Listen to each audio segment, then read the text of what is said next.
Salut, j'espère que vous allez bien. Alors aujourd'hui, je vais pas vous présenter un drone parce que sinon il serait très gros. Non, je vais vous présenter une imprimante 3D. L'année dernière, je sais pas si vous vous souvenez, je vous avais présenté la Ender 3 Pro. Et ben là, c'est la Ender 3 V2. Simplement, je vais la monter, je vais vous la montrer et je vais la comparer à celle que j'ai actuellement pour voir ce que ça vaut, ce petit truc. Bon, tout d'abord, il me faut des petits ciseaux et c'est parti pour l'ouverture.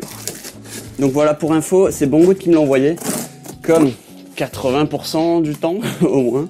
Donc merci à eux, c'est vraiment cool. Et du coup, comme d'hab, je mets en description de cette vidéo un lien affilié qui vous permet d'acheter ce produit et moi toucher une commission sur l'achat de votre produit. C'est-à-dire que c'est pas plus cher, pas moins cher pour vous, mais ça finance ma chaîne. Voilà, c'est le principe de l'affiliation. Bon, ça a l'air pas mal, hein, c'est l'air quali. Ça, je n'ai pas besoin. Donc en fait, c'est une machine qui est déjà pré-montée. Il n'y a plus qu'à sortir les éléments et les assembler ensemble. Ça dégage. Ok, c'est pas mal tout ça. Comment ça se monte? Bonne question. Je vais regarder dans le manuel. Je vais pas la monter à l'envers parce qu'à tous les coups, c'est ce qui va m'arriver. En tout cas, déjà au premier abord, par rapport à la Pro que j'avais l'année dernière, globalement, c'est à peu près les mêmes choses qu'il y a à l'intérieur. Mais on voit qu'ils ont fait des améliorations, notamment au niveau de l'écran qui a l'air quand même bien plus stylé. Il y a quoi d'autre? Il y a des choses en plus, qu'on verra ça plus précisément. Je vous montrerai, mais d'abord je vais la monter tranquillement et je vous dirai combien de temps j'ai mis pour la monter.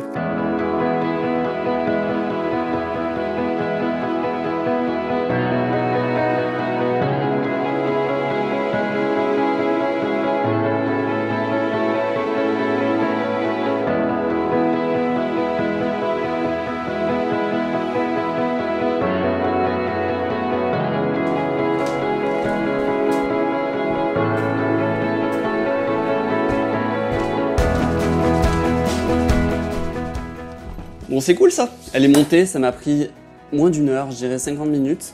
Et j'y suis allé vraiment tranquille, j'ai eu le temps d'aller aux toilettes, enfin voilà, je l'ai pris tranquille. Tout ça pour dire que c'est vraiment accessible à tout le monde, il suffit de suivre les étapes qu'il y a marquées dans le manuel.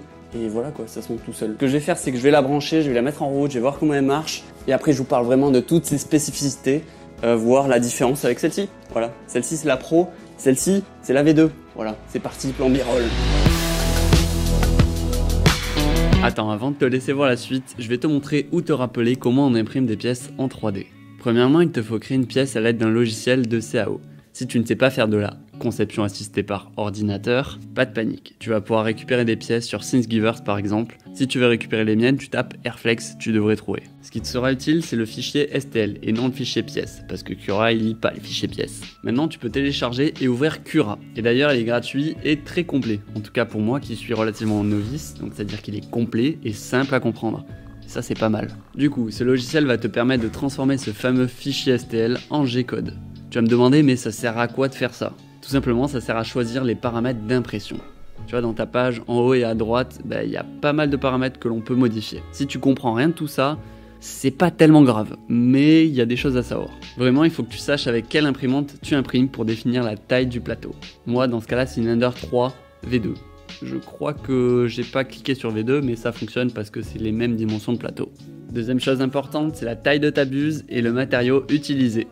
Pour ce qui est de vitesse, température d'impression, etc., je t'invite à utiliser des presets et après, petit à petit, tu apprendras à quoi servent les paramètres, les différents paramètres. En général, pour imprimer du PLA, tu sais, c'est le plastique dur, il n'y a vraiment aucun souci, ça s'imprime vraiment super bien.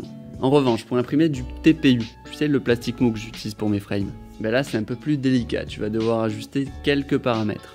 En tout cas, sache que si tu galères avec tes paramètres, n'hésite pas à utiliser mes presets, qui ne sont pas optimaux, mais en tout cas qui fonctionnent avec mon imprimante. Une fois le G-code exporté sur ta micro SD, tu vas pouvoir l'insérer dans ton imprimante.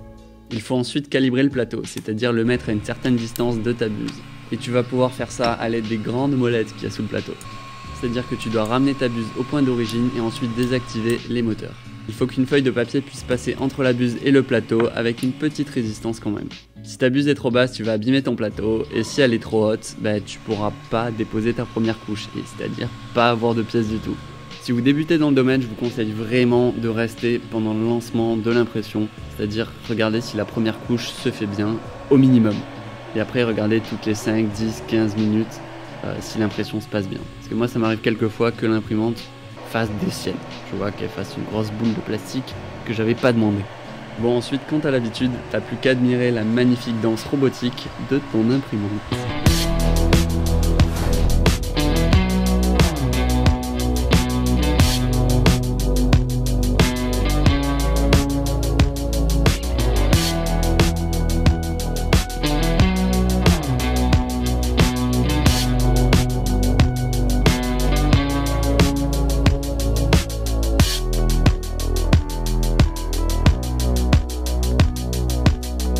Franchement, je la trouve vraiment super cette imprimante.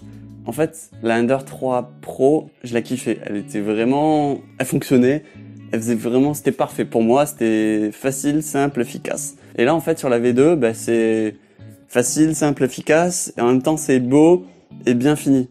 Tu vois, c'est ce qui manquait sur la Pro. Sur mon ancienne, tu vois, ça fait un peu bricolage. Tu vois, t'as des câbles qui partent. C'est pas super esthétique. Et là, sur la V2, tout ce qui était pas esthétique, ils l'ont arrangé. Ils ont mis des caches plastiques. Et même, tu peux changer la tension des courroies. Donc ça, c'est super pratique. Niveau praticité, t'as aussi l'écran qui est carrément mieux. C'est même pas comparable. L'autre écran, tu sais, bleu sans couleur. Claqué. Pour choisir, c'était trop chiant. Là, au moins, c'est super lisible. C'est propre. C'est efficace. Ça donne envie de l'utiliser, tu vois. Ça donne envie de tourner la molette. Après, ce que je voulais dire aussi, c'est au niveau des spécificités. Qu'est-ce qu'elles font en fait? C'est quoi la différence entre la V2 et la 3 par exemple, ou la 3 Pro? Mais sur le papier, c'est les mêmes. C'est vraiment quasiment les mêmes. En tout cas, tout ce qui est dimension du plateau, je te le mets à l'écran, dimension du plateau, précision, tout ça, c'est pareil en fait. Et comme je te l'ai dit, pour la V2, tout se joue dans les détails et qui sont bien pratiques, mine de rien. La seule petite note qui pourrait être négative, y a qu'une seule chose pour moi, vraiment, c'est le Direct Drive. Qu'est-ce que le Direct Drive? C'est l'extrudeur qui soit positionné juste au niveau de la buse. C'est-à-dire que pour ce qui est rétractation du filament, c'est bien plus efficace. Que là, tu as l'extrudeur vraiment loin, tu vois, tu as tout un câble et pour le TPU, en fait, ça marche pas de folie. Tu vois, ça peut être bien mieux. Mais après, pour le PLA, tout ce qui est plastique dur, ça pose vraiment aucun souci. Voilà, c'est le seul défaut que j'y trouve. Et encore, si tu es bon en réglage, il y a moyen de pallier au problème, ou si t'es bon en bricolage, il y a moyen de mettre l'extrudeur au niveau de la buse. Juste avant de te laisser, je vais te parler de prix. Alors, la Ender 3, il me semble, j'ai regardé, elle est à peu près à 150 €, la Ender 3 Pro à 170 €, et la Ender 3 V2, elle est à 230 €. Donc c'est sûr que ça fait un gap entre la 3 et la V2, ça fait pas mal d'argent pour, vous allez me dire, pas grand chose, mais il faut avoir en tête que déjà la 3, elle est vraiment pas cher du tout pour ce que c'est. Donc si t'as un tout petit budget mais que tu veux imprimer, va sur la 3, tu vois, tu t'en fous. Par contre, si tu veux un produit un peu plus fini, un peu plus quali, un peu plus pratique à utiliser, c'est sûr que la V2, elle est cool et elle reste tout de même pas chère pour ce que ça fait. En tout cas, je trouve. Voilà, je t'ai tout dit à propos de cette petite imprimante, mon avis, j'espère qu'il t'a été utile justement. Et je te dis ciao pour une prochaine vidéo, parce que normalement, dans la prochaine vidéo, j'ai testé, attends, je vais te montrer, un drone de chez AGLRC. Et bien sûr en HD, parce que je passe officiellement en HD et en fait ça fait 2 semaines que je crois que je l'ai, le masque, ou une semaine, je l'ai même pas testé. Vous imaginez, j'ai pas eu le temps. Mais du coup, pour la semaine prochaine, je vais m'en occuper et on va s'éclater, ça c'est sûr.